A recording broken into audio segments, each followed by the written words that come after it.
Sa iba pang balita, target ng pamahalaan na palawakin ang walang gutom program para mapabuti ang kalagayan ng hanggang 1 milyong pamilyang mahihirap.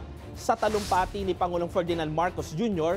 sa kamustahan ng mga benepisyaryo ng Walang Gutom Refuel Project sa Maynila, sinabi ng Pangulo na aabot sa 600,000 ang target na bilang ng pamilyang makikinabang dito sa 2026 at nasa 750,000 naman pagsabit ng 2027.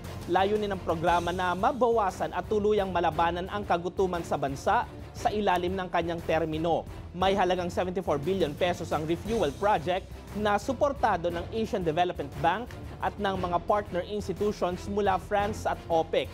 Sa ilalim ng programa, tatanggap ang mga pamilyang benepisyaryo ng 3,000 pesos na food credits bawat buwan sa loob ng 36 na buwan para makabili ng mga pangunahing pagkain sa mga accredited stores.